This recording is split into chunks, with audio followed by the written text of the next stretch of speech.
Let's drift back in time to the fall of 1987 on the University of Notre Dame campus. The Fighting Irish football program in Lou Holtz's second season is at a crossroads, coming off consecutive 5 and 6 campaigns.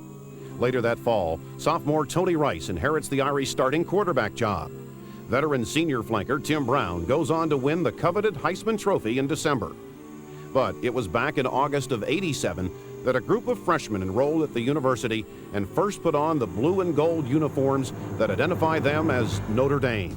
Players like Todd Light, Andre Jones, and Scott Kowakowski all earned monograms on defense as freshmen.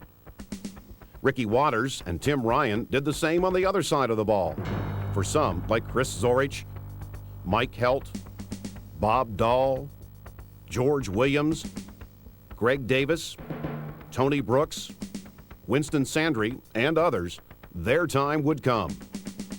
That freshman class of '87 opened its Irish career with a road win against 9th-ranked Michigan. They played the most difficult schedule in the country that season, a characteristic emblematic of all 4 of their years at Notre Dame. By 1990, that class had picked up a solid addition in Michael Stonebreaker, the only 5th-year senior on this Fighting Irish team. It also earned a well-deserved reputation for achievement at the highest level against the best football teams America had to offer. This is the story of the last of their 4 seasons of unparalleled accomplishment. This is the saga of the last of their battles for national supremacy in college football. This is the story of Notre Dame football 1990.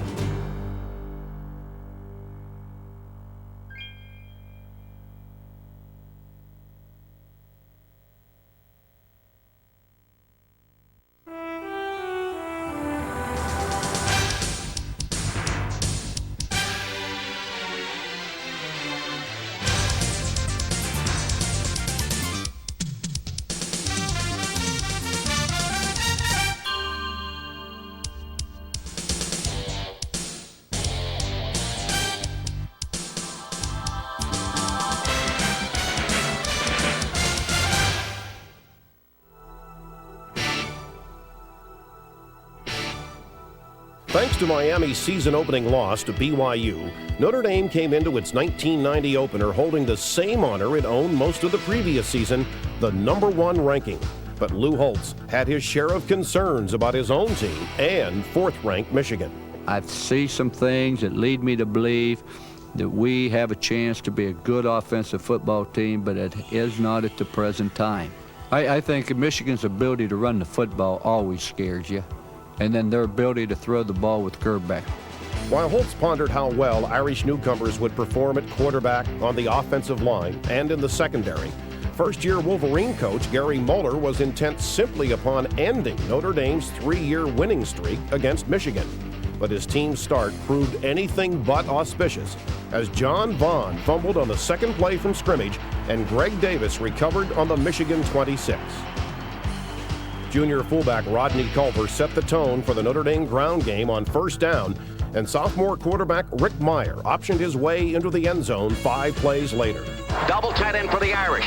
Fake to Culver on the option. Meyer for touchdown. Rick Meyer running the option right for a score, and the Irish go 27 yards in 6 plays. Meyer going over from the 2. After a Michigan field goal, Meyer jump-started the next Irish possession with a completion to Ricky Waters. A 22-yard gallop by Culver set up a Tony Brooks scoring dive, and the Irish led 14-3 after the first period. But the Wolverines came back to dominate most of the second and third periods. Michigan's defense kept the Irish mired in their own territory, while Vaughn's running and Elvis Gerbeck's passing provided the visitors with a 24-14 advantage as the 4th quarter began. After a missed Michigan field goal, Notre Dame received a huge lift from a critical 3rd down pass that glanced off the fingertips of Raghib Ismail into the arms of freshman Lake Dawson for a 41-yard gain. From there, the Irish made use of 10 straight running plays, with Culver powering the last yard and making it 24-21.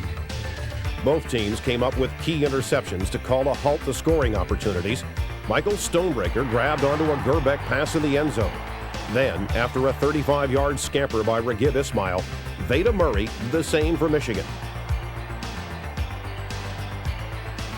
Finally, it was the Irish who took command with a do-or-die 76-yard march in the final 4 minutes. Meyer got his team out of one jam with an off-balance third down completion to Tony Smith. Ricky Waters rambled for 16 more to the Michigan 43.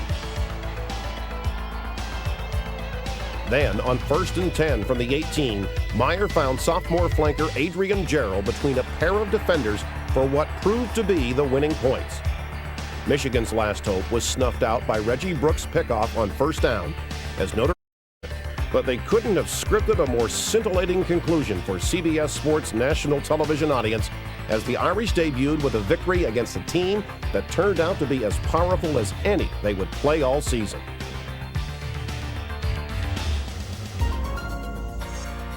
The Fighting Irish ventured to East Lansing the following week to take on a 24th-ranked Michigan State team that had been the last Big Ten opponent to defeat Notre Dame. That happened in the same Spartan Stadium way back in 1986. But despite the season-opening success against the Wolverines, Lou Holtz expected to encounter his share of problems against the Spartans, who came into the 1990 campaign with the second longest winning streak in the country. We're going on the road to play a football team and going in to fall camp we thought would maybe be every bit as good as the University of Michigan. As a matter of fact, we thought that we may have more difficulty in stopping Michigan State than we would with the University of Michigan because they run a lot of zone plays and do those type of things that Michigan incorporated into their offense, which they had not run before.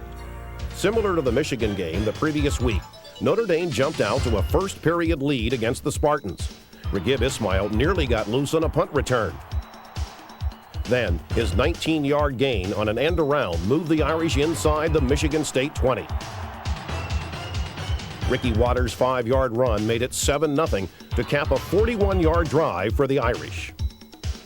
For the second week in a row, Notre Dame didn't get much accomplished in the middle 2 periods. The Irish punted 3 times, had another punt blocked, and couldn't convert on another 4th down attempt. Meanwhile, the crew of George Perlis added a field goal, a safety, and 2 touchdowns of their own to maintain a 19-7 lead entering the final period.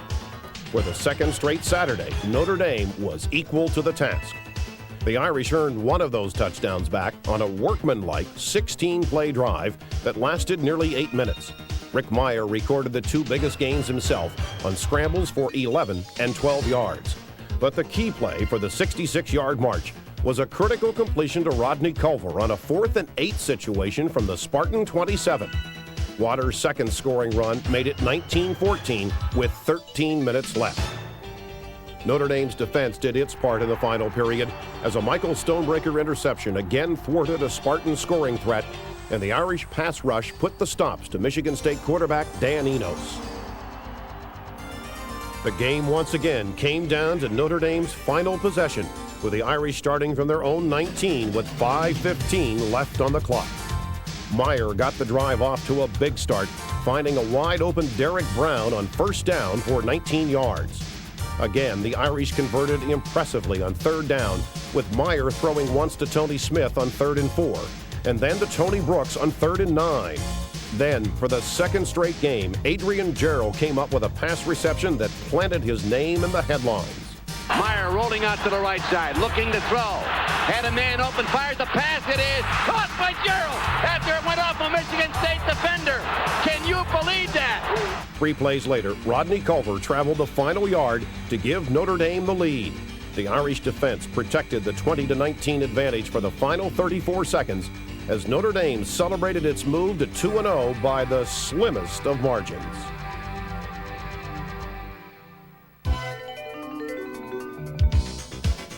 Was it possible for Notre Dame to improve on the theatrics provided by the spine-tingling endings of the first 2 Irish games? The Irish actually were more concerned with a dangerous Purdue team boasting a run-and-shoot passing attack directed by talented sophomore quarterback Eric Hunter. And Lou Holtz was well aware that the only 2 times Notre Dame had brought the #1 ranking into its own stadium and lost had both come against the Boilermakers. I have too much respect for Purdue and the history they've had of playing Notre Dame exceptionally well.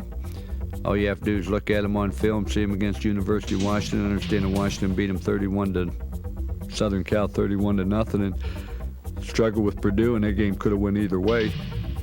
The Irish, and particularly All-American Chris Zorich, established their game plan of taking away the Purdue running game on the very first play from scrimmage. That set the tone for an afternoon in which Notre Dame would limit its visitors to 24 net yards on the ground, including only 1 yard in the first half. The two teams traded early field goals to give Notre Dame a 6-3 advantage. Then the Irish, who had been shut out in the second period of their first two outings, promptly exploded for 3 touchdowns prior to halftime. Tight end Derek Brown opened the first of those possessions by grabbing a Rick Meyer pass and rambling 40 yards to the Purdue 26. Meyer looked like a running back himself as he hurdled the final 12 yards for the score. Senior outside linebacker Scott Kowalkowski squelched one Purdue chance when he sacked Hunter and forced a fumble that Chris Zorich recovered. The Irish broke it open on the very next play as Raghib Ismail turned on the afterburners. Here's the toss to Ismail on the reverse, 30, 35 to the 40, outside up the sideline, look out, at the 40, down the sideline, being chased, at the 20, they're not going to get him, cut back, runs into the official, touchdown! Holding a 20-3 lead, Zorich and his teammates nailed Hunter again to end the next series, and that prompted a 15-play, 89-yard drive for yet another Irish score. The relentless Notre Dame ground attack, which finished with 362 rushing yards, did most of the work. Meyer threw to Sean Davis for 20 yards and the drive's biggest play. Then Rodney Culver slanted for the final yard and a 27-3 lead at halftime. Kowalkowski got back in the act on Purdue's first play of the second half. This time, he forced a Hunter fumble and recovered it himself, setting Notre Dame up on the visitors' 33. The Irish needed 7 plays, all of them on the ground, with Sean Davis notching his first career score from the 1. The Irish concluded their scoring with the third of Craig Hendrick's field goals, following a picture-perfect throw from Meyer to split-end Ray Griggs. Purdue's only touchdown of the day came in the final 4 minutes, as Notre Dame finished with a 37-11 victory.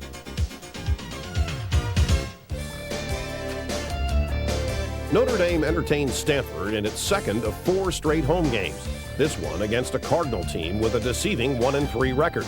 Dennis Green's pass-oriented squad had been frustrated in season-opening road losses to Colorado and UCLA, each coming in the final seconds of play.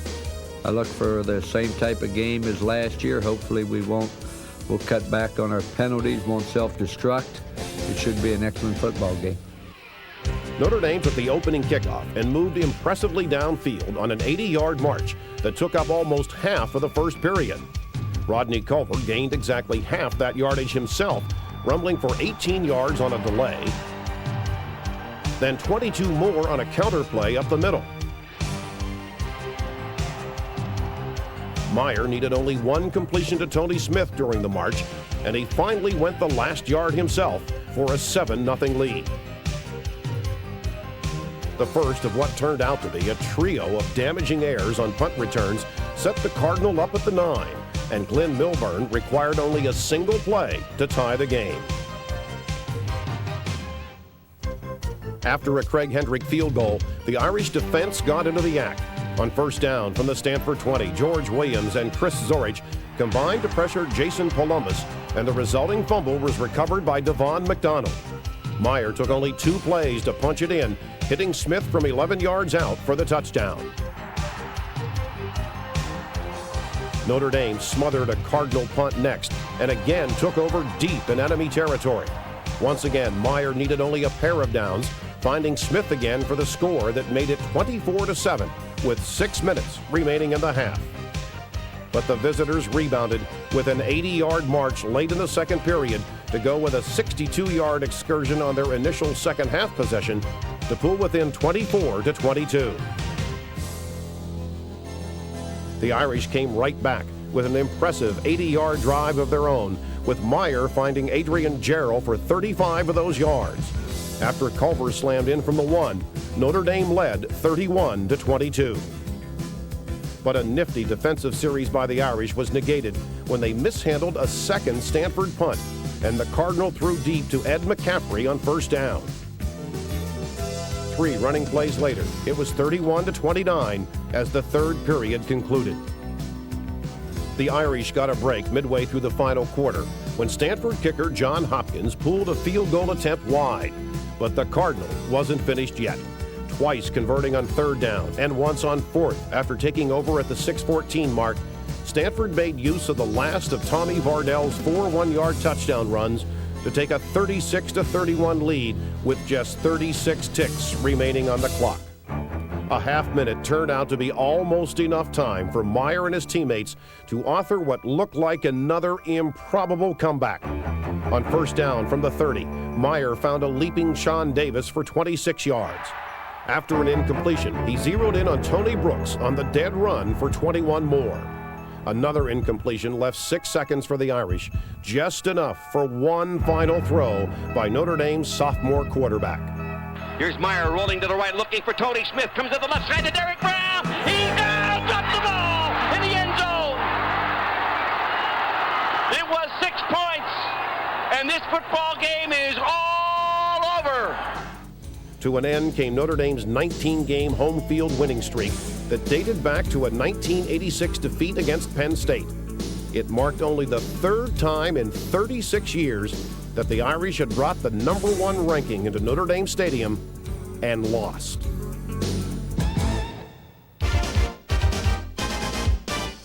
Notre Dame's assignment against Air Force marked something Lou Holtz hadn't had to ask his Irish to do in 4 seasons, to bounce back from a regular season defeat to play the following Saturday.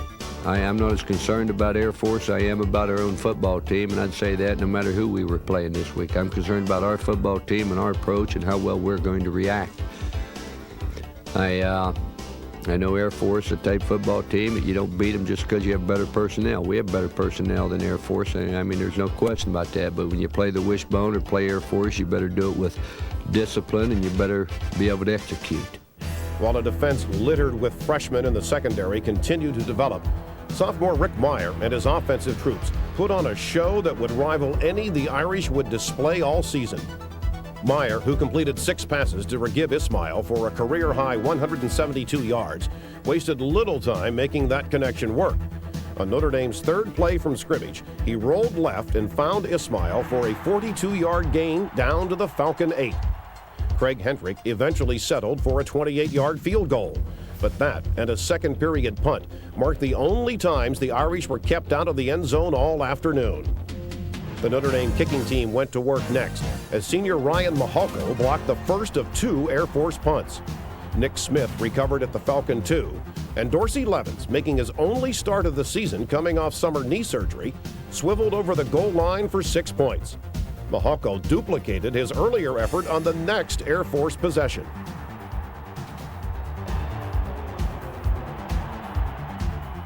Rodney Culver, who finished with better than 100 rushing yards for the second straight week, exploded for 19 of them up the middle, and Levens finished off the march with a 5-yard romp to make it 17-0.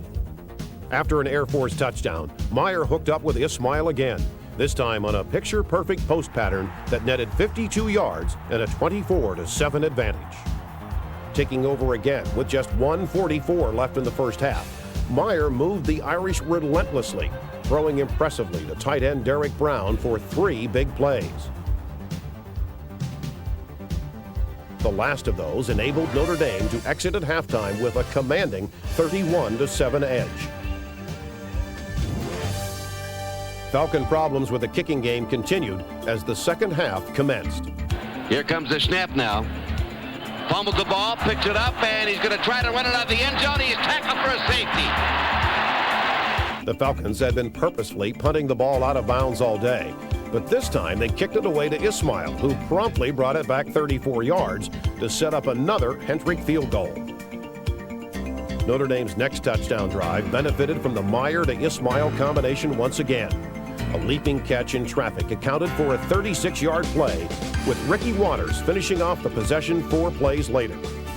A 41-yard run by Culver highlighted yet another 64-yard scoring excursion, and the Irish reserves put the final Notre Dame points on the board, with rookie Jeff Burris going the final yard to conclude the 57-27 affair.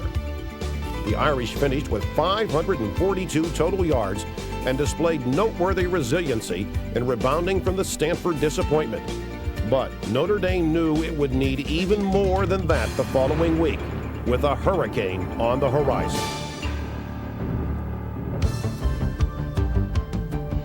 As a perfect October Saturday dawned in South Bend, there was little concern about the emotional level of their players as far as Notre Dame coach Lou Holtz and Miami counterpart Dennis Erickson knew. After all, this series had developed into one of the most highly charged in college football in recent years, as the Irish and the Hurricane jousted for national championships.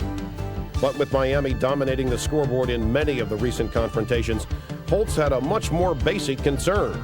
Were his Irish good enough to win, especially from a defensive standpoint? You got to put your defense first, or you're never going to be a real good football team. And Miami, they're averaging 42.3 points per ball game, and we have not even played the way an average defensive football team would be in the country. So you go into a ball game like this, you say, well, Miami, if going up on their basic average, you're going to put 44, 45 points on the board, and there's no way we're going to score that many. So and that's why you have some concern. Whatever air had been pumped into the Irish balloon by a pumped-up Notre Dame Stadium crowd and a national television audience on CBS promptly fizzled away when Notre Dame fumbled the football to the Canes on the very first play from scrimmage. Miami needed but 6 running plays to take advantage, and the second-ranked visitors had the early lead. The Irish escorted the ball 58 yards on a methodical drive that ended in a Craig Hendrick field goal. Miami then matched those 3 points after intercepting a Rick Meyer pass. The first miscue he'd thrown in 87 tries. Next, it was Raghib Ismail who pumped the life back into the Notre Dame faithful. Here's the run-up and the kick by Huerta. It'll come down, and the Rocket will get a shot at it at the 6. Brings it back to the 10, to the 15, at the 20, 25, to the left, at the 30. Look out, it's going to be a foot race. To the 40, to the 50, down the sideline, at the 30, pulling away, at the 20, the 10, 5, touchdown all the way. 94 yards. The partisan Irish crowd was now back in the game. So too was the Notre Dame defense, as Greg Davis displayed in stepping in front of Randall Hill to pick off a Craig Erickson pass. Ismail displayed his versatility with a 20-yard gain on a reverse. But the Canes held firm again, so Hendrick converted the second of his field goals for a 13-10 advantage. Erickson completed 4 passes for 58 yards on Miami's next offensive chance, and the Canes quarterback snuck the final yard himself for a 17-13 advantage. But the Irish weren't finished yet in the opening half. Meyer zeroed in on Waters for a 23-yard gain, half of a march that concluded with a third Hendrick field goal. And the Irish defense did its part in thwarting Miami's last 2 second-period possessions. As the second half evolved, so did the dominance of the bend-but-not-break Notre Dame defense. All-American Chris Zorich nailed Leonard Conley for a loss on the first play of the third quarter. When the Hurricanes took over again, Scott Kolakowski forced Stephen McGuire to fumble on the initial play, and George Williams recovered. After a 36-yard Hendrick field goal, Miami's offense was halted in its tracks, first by Andre Jones, then by Demetrius Dubose. Meyer carefully moved Notre Dame within striking distance again, scrambling once for 18 yards and nearly connecting with Tony Smith in the end zone. That left it for Hendrick to add his record 5th three-pointer to make it 22-17.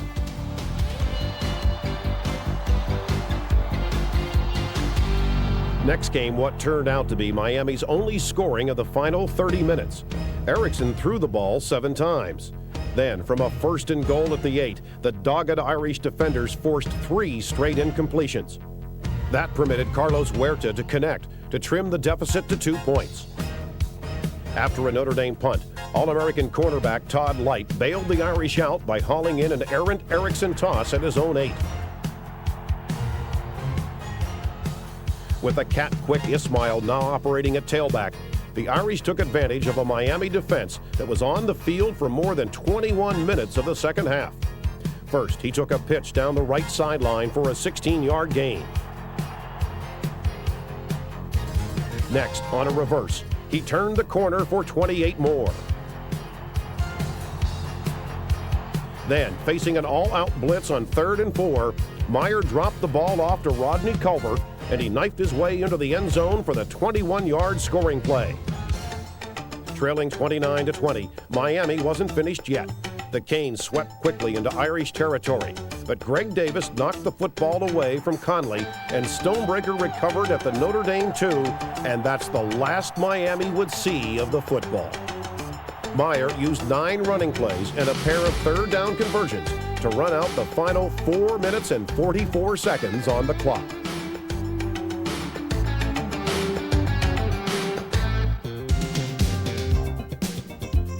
Notre Dame's next assignment came on the road against a Pittsburgh team that had proven as pesky as any Irish foe in recent years, especially when Lou Holtz's teams had traveled to Pitt Stadium. Notre Dame's head coach knew his team was in for a difficult evening. We have never gone to Pitt since I've been here and not had to fight for our lives. So they're a very, very dangerous football team. The Irish never trailed in the contest, and they took advantage of a pair of Pittsburgh turnovers to put both their first-half touchdowns on the board. But it was the Notre Dame defense that shouldered much of the load in the early going. All-American nose tackle Chris Zorich prompted the first change in momentum in front of the ESPN cameras.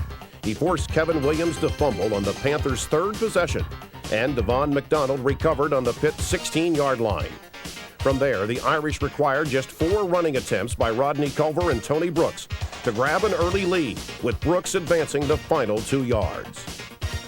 The Irish defense continued to hold firm, while Pitt quarterback Alex Van Pelt tried his best to pepper away. But all-star cornerback Todd Light personally halted another Panther march on the second play of the second period.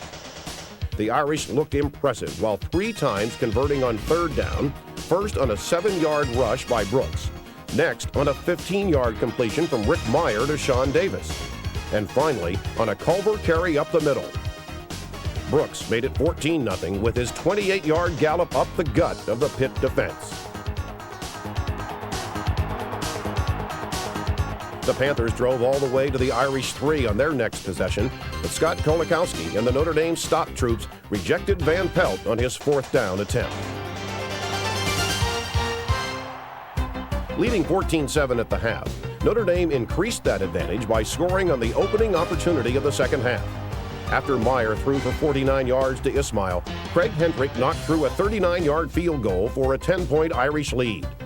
That score held up through the 3rd period, helped by a Don Grimm interception after Van Pelt had moved Pittsburgh to the Irish 34. Notre Dame's defense again proved equal to the task midway through the final quarter. After the Panthers had reached the Irish 26, Bob Dahl responded with a sack of Van Pelt on 3rd down. Then, on 4th and 12, Notre Dame held Pitt short to take over on downs. That was all the opening that Ismail needed. Double tight end for the Irish. Hands off and the rocket inside 30, 35. Look out! Down the sideline. He's going all the way. It may as well be Secretariat. 20, 10, 5. Touchdown, Notre Dame. Oh! With Van Pelt throwing on nearly every down, Pitt traveled 80 yards in just over 2 minutes to cut the margin to 9 points after a 2-point conversion. But the Irish quickly answered the challenge. Meyer's 1-yard sneak at the 2:46 mark gave the Irish an insurmountable lead and enabled them to withstand a Panther touchdown in the final minute. A welcome sight to Lou Holtz's eyes was defensive domination by the Irish that limited Pittsburgh to 7 points and 257 total yards for the first 3 periods. Meanwhile, the Notre Dame offense rushed for just short of 300 yards, including 88 by Brooks, his best effort of the season, and a career-high 116 by Ismail. That permitted Notre Dame to survive its first road trip in a month with a 31-22 victory.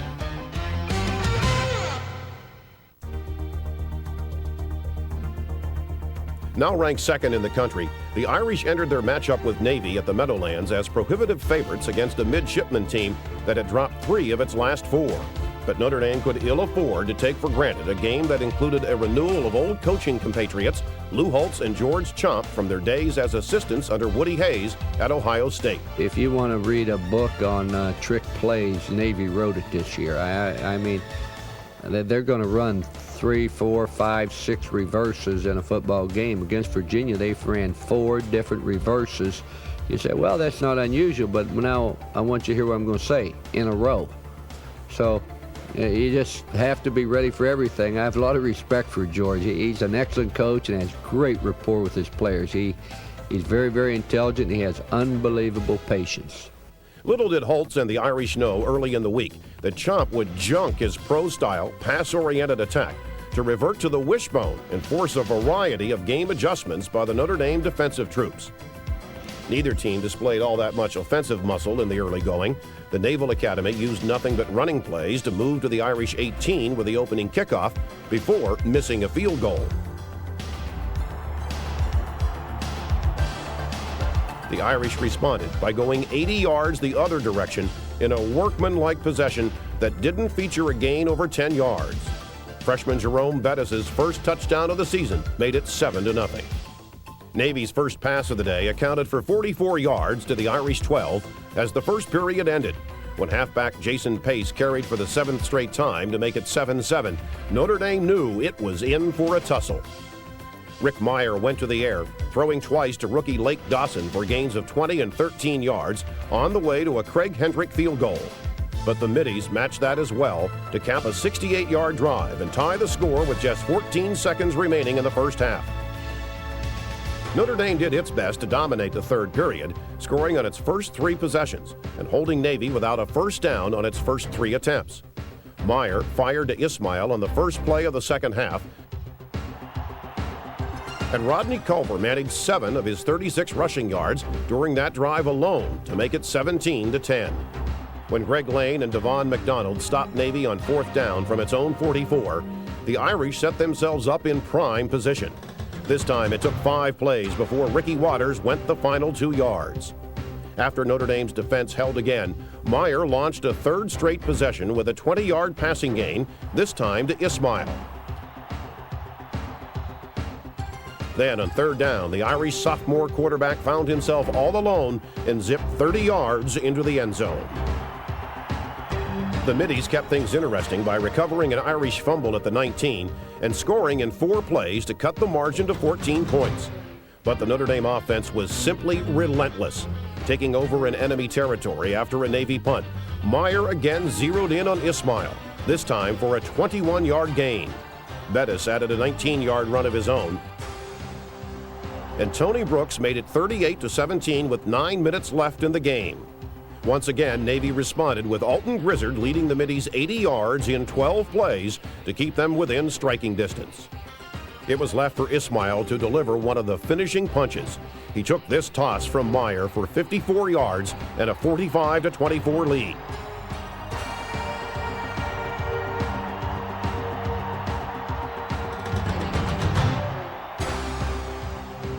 Even though Navy came back with yet another score, Todd Light added his own wrinkle to Navy's onside kick plans by returning it 53 yards for a touchdown with 9 seconds to go.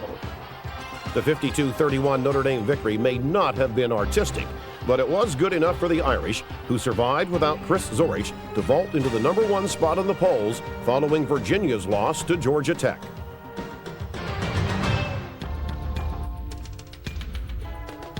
On a schedule loaded with challenges, there was seldom room for Notre Dame's football team to breathe in 1990. But if there was one game that the Irish had been hearing about all year, it was their visit to Knoxville to play Tennessee. Now perched atop the polls, Lou Holtz's team knew the 9th-rated Vols and their vocal crowd of more than 90,000 fans would give them all they could handle. I know that people have been looking forward to this game. Tennessee's been looking forward to the game, and then to add to the fact that we go in with albatross around our neck, which the AP Raiders placed on us, it just, makes it a very difficult thing. However, I'm really looking forward to this game, which tells you something about our degree of intelligence, but I really am. I think this is going to be exciting. I really am excited about going down there to play them. After forcing Notre Dame to punt on its opening possession, Tennessee quarterback Andy Kelly brought the fans to their feet with a first down throw to Tony Thompson that produced a 30-yard gain. Kelly completed 4 more passes on that drive alone, but George Williams' stop on third down forced a volunteer field goal that gave Tennessee the early lead. But the Irish weren't about to be intimidated by the 97,000 plus in attendance, the second largest crowd in Neyland Stadium history.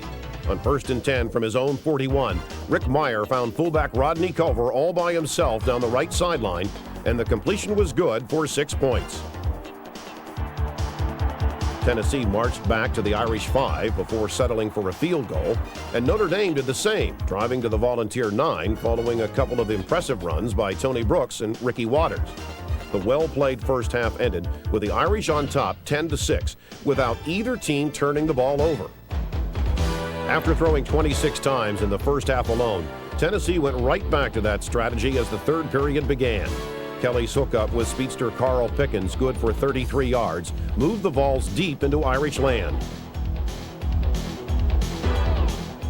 Thompson's 10-yard rush regained the lead for the home team.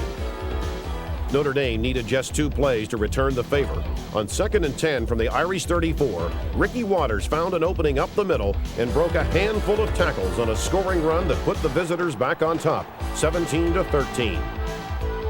Michael Stonebreaker did his best to slow down the Tennessee aerial show, but Kelly found Alvin Harper in the end zone for the third scoring play in a little more than 3 minutes and another lead for Tennessee. The Irish missed a golden opportunity late in the third period. On a dominating 13-play march that didn't feature a single pass completion, Notre Dame bowled its way toward the Tennessee goal. But the Irish turned down a Craig Hendrick field goal to retain control of the ball on a penalty, only to fumble the football back at the Volunteer 3.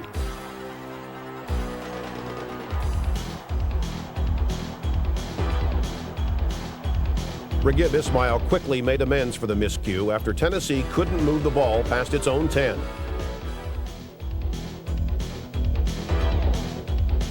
His 38-yard punt return set up the Irish at the Tennessee 12, and this time Hendrick's three-pointer on the first play of the final period counted to tie the score at 20.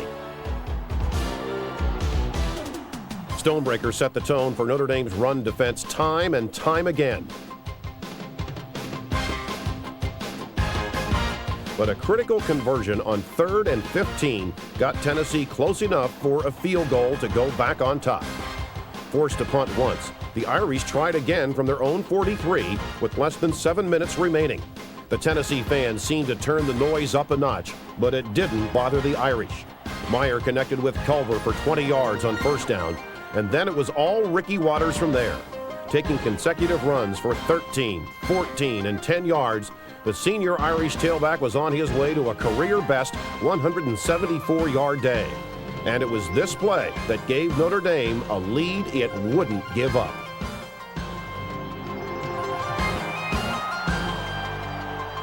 Linebacker Don Grimm came up with a crucial pickoff near midfield with 4 minutes remaining.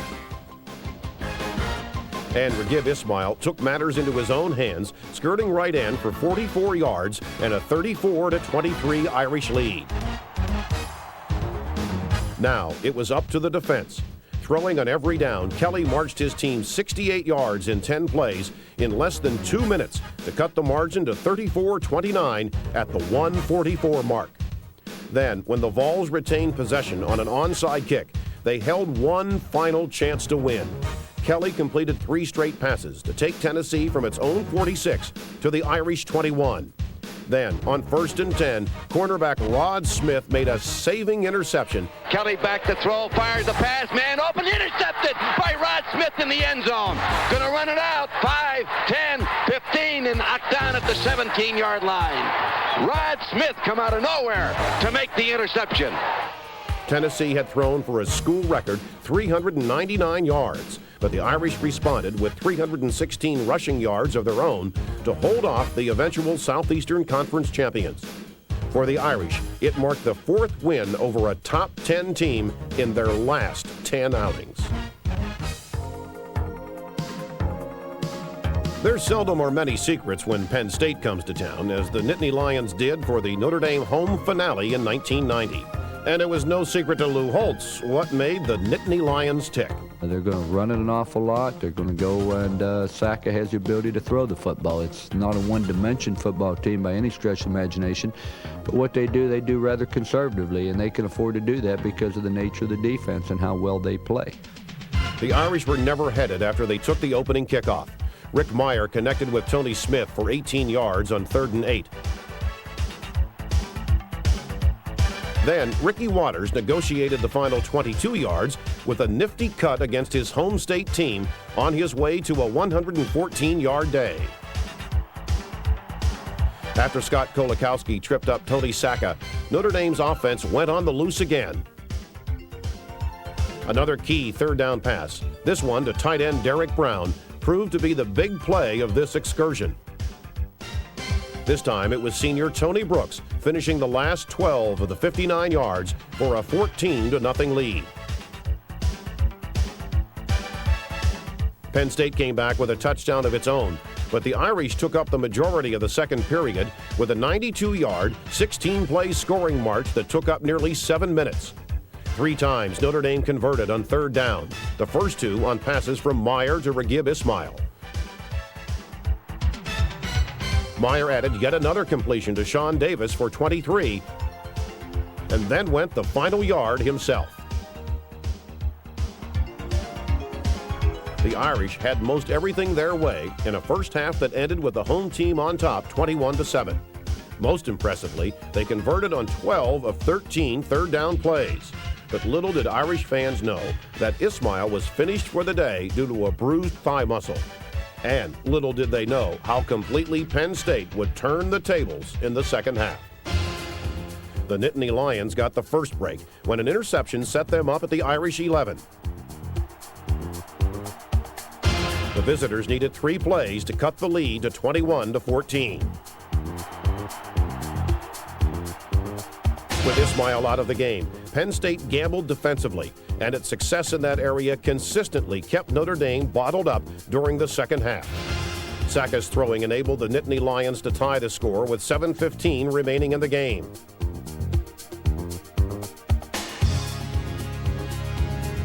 Another interception with a minute left gave Penn State a chance for the win. 34-yard field goal snap, spot kick is up in the air, it is good! And Penn State has a 24-21 lead with 4 seconds left to go. As so many opponents did against Notre Dame, the Nittany Lions played nearly perfect by not making a turnover, committing only 2 penalties, and eliciting a career-best passing effort from their quarterback. For the second time of the season, the Irish found themselves knocked from the #1 position in the ratings as Penn State ended a streak that had seen Notre Dame win 21 of its last 22 games at home.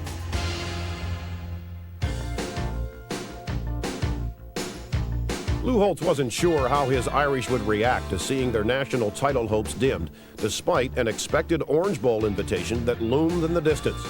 But it didn't take much to understand that explosive USC, coming off an emotional and impressive triumph over UCLA, figured to be both angry and motivated based on the 7 straight series victories by Notre Dame.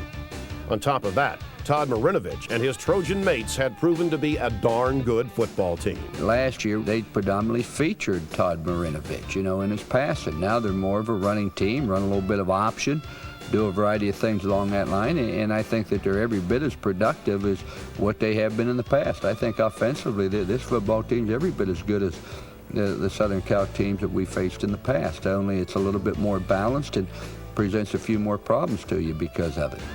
The USC quarterback came out with guns blazing to start the football game in front of nearly 92,000 fans.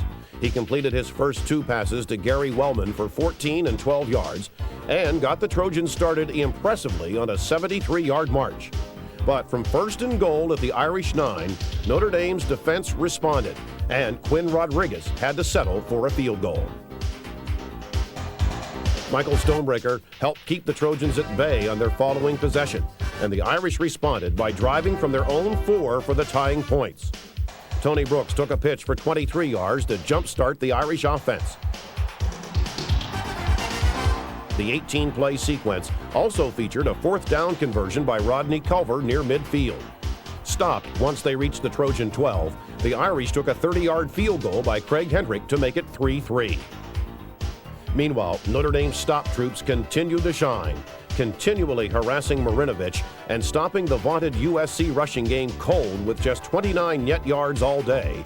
The reversal of form proved timely on an evening in which the Irish offense never quite ran on all the cylinders.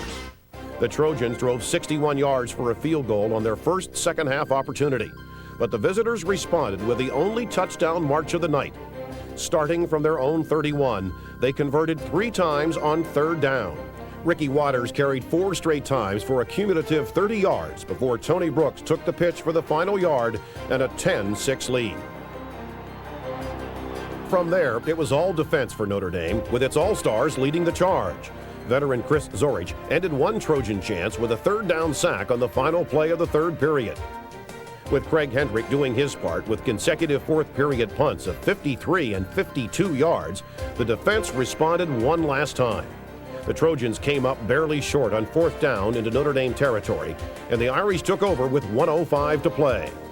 It was a particularly satisfying finish for a defensive unit that had encountered more than its share of adversity, and it sent the Irish on to Miami on a positive note, with its national title hopes still glimmering.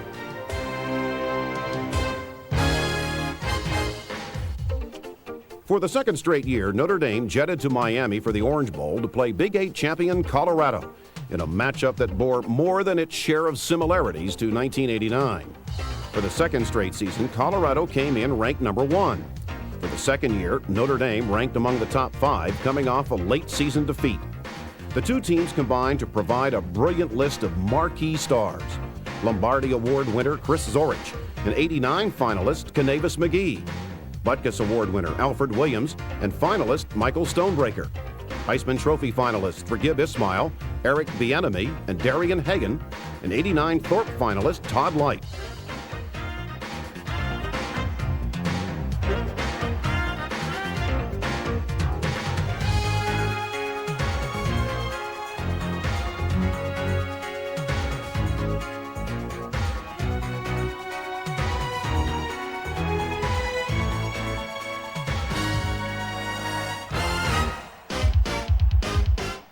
The top-ranked Buffaloes pulled out all their razzle-dazzle stops in the game's first 3 minutes. Mike Pritchard gained 15 on a reverse on the game's first play, and Hagan threw incomplete on the flea flicker to open the second series.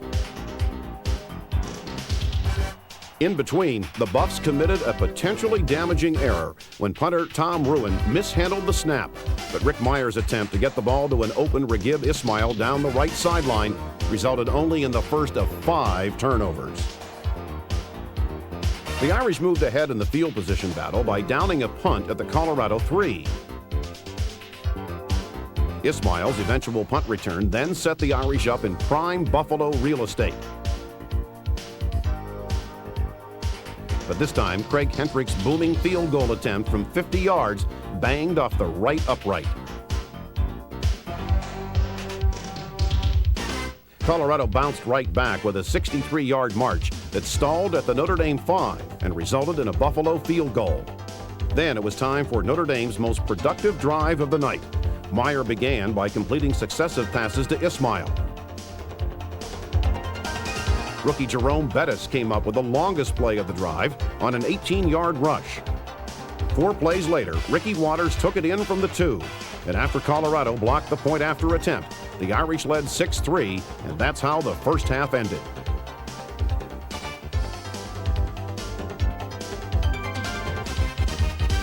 The Irish looked to take command as the second half unfolded, with Meyer hooking up with Derek Brown on the first play of the third period for the longest Notre Dame gain of the evening. Watters followed that up with a 19-yard gain of his own. But the Irish couldn't progress from first and goal at the 4, and they settled for a Hendrick field goal and a 9-3 advantage. Next came a sequence that ultimately doomed Notre Dame. The Irish ran only 4 offensive plays over the next 12 minutes, and 3 of them resulted in turnovers. Amazingly, the defense kept Colorado from capitalizing on more than one of those, with a George Williams block of a field goal attempt becoming one of the key plays of the final period. But the Buffs did manage to move 40 yards after an Irish fumble behind backup quarterback Charles Johnson to grab a 10-9 advantage. The Irish needed only a single break to turn the tide, and they tried mightily to make one happen. Hendrick kept the Buffaloes at bay with an astounding 77-yard punt. Freshman Willie Clark's fumble recovery near midfield gave Notre Dame another opportunity. But finally, it was the defense that set up the last Irish chance. With Colorado on the verge of putting the game out of reach, Notre Dame came up with 3 consecutive lost yardage plays to push the Buffs out of field goal range. That's when Colorado coach Bill McCartney nearly made a fatal error. The Buffaloes took an intentional delay penalty to punt it from their own 47, only to find Raghib Ismail waiting for the football on his own 9-yard line. The snap and the punt by Rowan. High, sails down, the rocket under it, going to try to run it back at a 10. Cuts to the right, gets to the 15, gets up to the 20, bounces out of the pack, to the 25, to the 30, 35, 40, on the way, 50, 40, 30, 20, 10, 5, touchdown, will it hold up? For a moment, the Irish half of the stadium was bedlam until an ill-fated yellow flag came into view. Ismail's return was brought back. Colorado held off the Irish in the final 43 seconds, and the Buffs came away with a narrow victory and an eventual share of the national championship. The Irish were left to wonder about easily the most amazing, most debated, and most watched play of the entire New Year's Bowl season, one that ultimately didn't even count.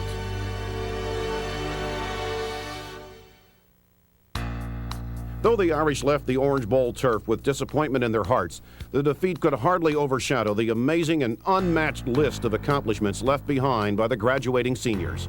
They finished with 41 victories, most ever in a 4-year period at Notre Dame.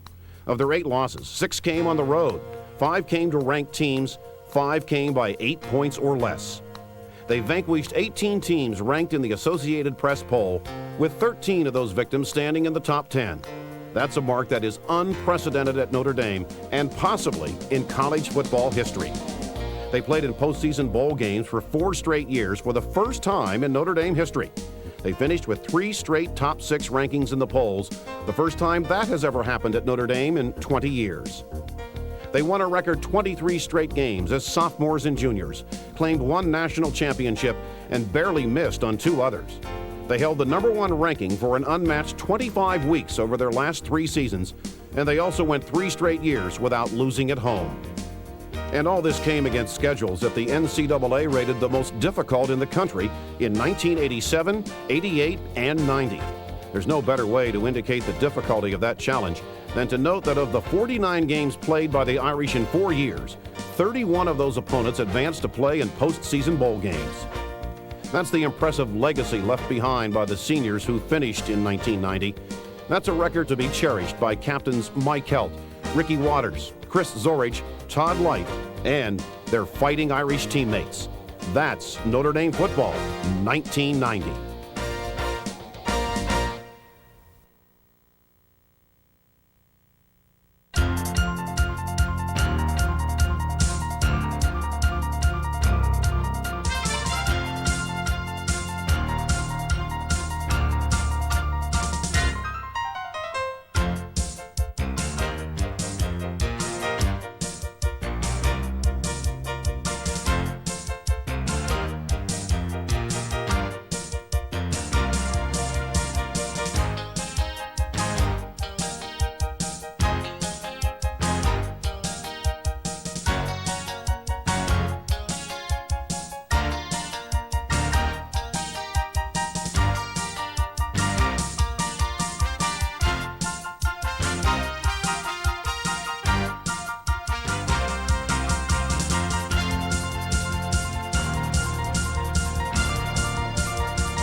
Heisman Memorial Trophy, annually awarded to the young man voted the nation's best in college football, awarded 7 times to men from Notre Dame.